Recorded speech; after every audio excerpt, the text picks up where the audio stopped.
everyone. Welcome back to the McMahon Group. Thanks for joining us today. Okay, I was just talking to my next guest about Americans and dieting, and he informed me that 2/3 of Americans are on a diet at any given moment. That means many of us and many of you out there are on a diet. But Robert Ferguson says basically there's no need to diet. No. Diets fail. You can live a diet-free life. Yes, we can. And unfortunately, people are trapped in a diet mentality. And when that's the case, it's very tough to break free. Because it's about restriction and deprivation. Exactly. But that's all we know. It's like Einstein once said that if you want to solve today's problems, you have to change the mindset that created those problems. And in order for us to break free of the diet mentality, we have to think of how to drop weight differently than we have in the past. So in your book, you take us through a 21-day 21 days mindset makeover. What's the magic number with 21 days? Well, 21 is a great number. It's an easy number. It's something that most of us can embrace. Many people in the psychology world believe that it takes 21 days to establish a new habit. I believe it takes 40 days, actually 41 days. But 21 days is enough to give you a true opportunity to, one, make over your metabolism and make over your mindset. And then you've had a chance to actually see the pounds come off, shed the inches, and you never had to diet. You never felt deprived or restricted. And therefore, you can live the rest of your life that way. But some people are saying, you know what, that sounds way too good to be true. Yes. I can actually eat wine, I can have chocolate, I can eat out on this life fast plan. Food doesn't matter. You have to meet a person where they are. So if you came to me and said, I have to eat organic just to lose weight, well, maybe I can't afford organic. You have to show people how they can eat processed food, how they can eat, cheap food, food on the go, something that's going to work for the person. Again, meeting them where they are, yet getting the results they want. So let's talk about that, eating on the go. I think that sabotages a lot of us when we're busy, we're out, we grab quickly, go through a fast food line. What can we eat at restaurants? Oh man, you can eat whatever you want. Really? It's really just a matter of combining the foods in the right way. And you can significantly increase the amount of fat you burn by just taking like a fast carb like a potato.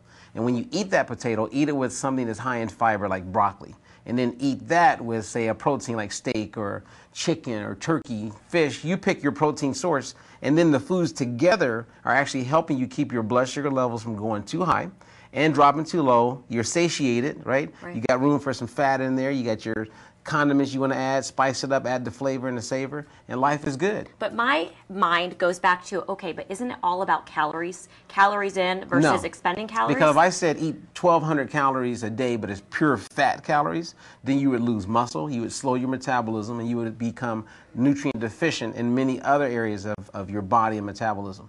So it's not just about calories. It's not just about calories. Take me through, let's start with the morning, let's go through Starbucks, grab something, and then I'm going to eat lunch at McDonald's. What should I order? So I'm going to go to Starbucks and get a Vivano smoothie, right? Or I'm going to get that traditional egg McMuffin or English McMuffin with the meat in there and the cheese, and then I'm gone. So I'm not going to sit there and have the muffin with the brownies and the big latte, right? But I can have the muffin? Yes, you can have the muffin. Now, the muffin's going to be a little low in protein, and then you would want to look at a way that you could bump up the protein because you want to get an adequate amount of protein. And for those of us who are maturing in life faster, right, then that's the one area of nutrition that you upgrade. So if I was 70 years old, the only thing that I would really change is I would bump up my protein intake.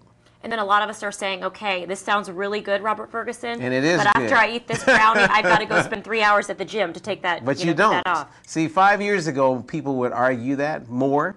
But now I have thousands of people who have gone to In-N-Out Burger, and they've gone to McDonald's, and they've gone to all the fast foods, and they've eaten organic, and they've all dropped 5, 50, 200 pounds. So you say really exercise is overrated. We don't need to exercise Well, as much exercise as is great. It has a lot of, heart health benefits. It definitely helps my mood. I mean, I love exercising. But we give too much credit to it.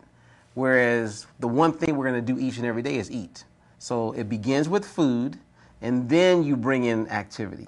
And then the mindset supports that, and then it's a lifestyle. And you say 12 or 30 minutes of exercise is really all you need. Hey, let me take you through a 12-minute workout. I mean, it's one of those things where if it's a quality workout, then you're going to get the benefits that you want.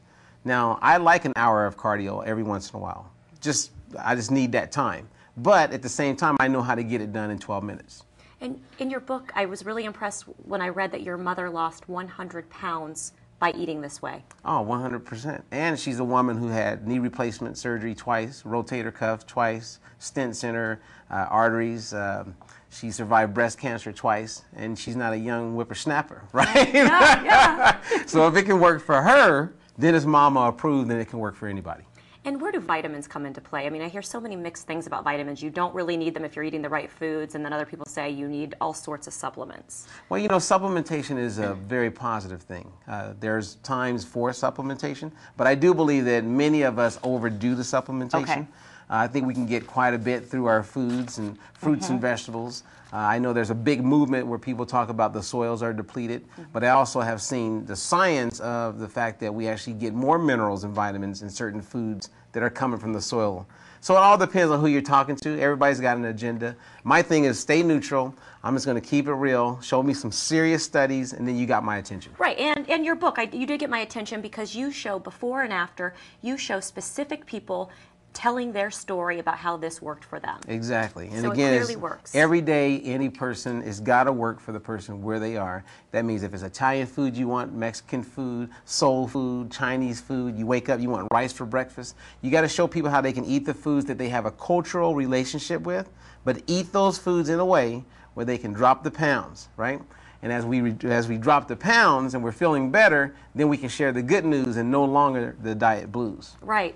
And I mean, there are so many resources available to us out there. It seems like we've all heard, we all know what to do. Right. I mean, I was thinking about this weekend when I went to Costco with my husband, and they say, you know, eat before you go grocery shopping so that you don't grab everything. And it really does work, right? These little tools really 100%. do work. And it's one of those things where if you don't, your blood sugar drops and you can't rationalize. And I guess that inner person comes out and just buys whatever. It's so true. And I think so many of us have that all or nothing mentality. You know, I have to be so strict and so good. Cookies are bad. I have one or two. Forget it. I blew it. I'm just going to eat the whole bag and I'll start my diet on Monday. Well, you know what's interesting is if you look at the diet mentality, it's very much like the person who spends a significant amount of their life in prison.